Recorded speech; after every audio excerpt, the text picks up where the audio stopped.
Ce faceți? De ce sunteți? Sunteți viitorul Clejei. Să vai de mine, imaculata. Nu, sunteți o față. Nu știți nimic. Îmi dați voie, domnul... Deci, încă o dată, așa de deșteaptă ești încât nu știi să te întreții pe tine. Și acum vii încoace că nu știm noi să facem proiecte. Dar cine ești tu să spui că nu știm să facem proiecte? Îmi dați voie.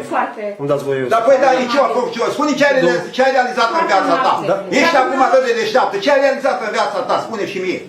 Ești atât de deșteaptă. Domnul președinte. Îmi spui mie acum că nu facem proiectele.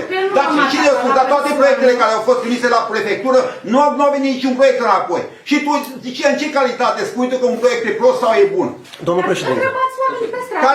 Care oameni pe stradă? Dar cine știe să facă proiecte? Care oameni pe stradă? Dar nu știi, habar n-ai nimica. Bine că știți dumneavoastră, foarte amabil din partea dumneavoastră. Da. Domnul președinte. M-am săturat de voi, dar tot fie așa. Tot vă dați mai zona lumii aici așa. Nu, sunteți niște proști. Nu ai vorbit prostima, deci așa se fac majoritățile. Nu așa se fac majoritățile. Majoritățile se fac prin dialog, prin discuții și prin respect.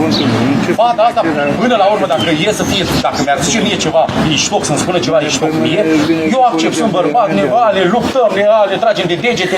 Dar domnișoara asta, Ștefania, chiar nu merită să faci. Așa este, dacă ea știe să-și țină cu limba în gură, Domnul Iștoc, dacă prea v-ați obișnuit cu ghiocei în jurul dumneavoastră, serios, dacă sunt tânără, nu înseamnă că trebuie să plec capul și să ling unde sculpați dumneavoastră, serios acum. Să te respecte lumea, așteaptă, fă ceva în viață și după aceea demonstrează. Eu până la vârsta mea, am făcut dumneavoastră până la vârsta mea, ce erați? Mai multe, spune ce ai făcut. Adică după regula dumneavoastră tot satul e prost, că n-a făcut nimica. Dumneavoastră ați făcut multe.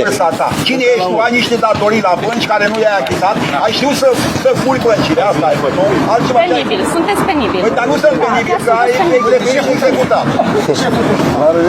Eu spun acum că trebuie dialog. Nu, n-ai cu cine. N-ai cu cine.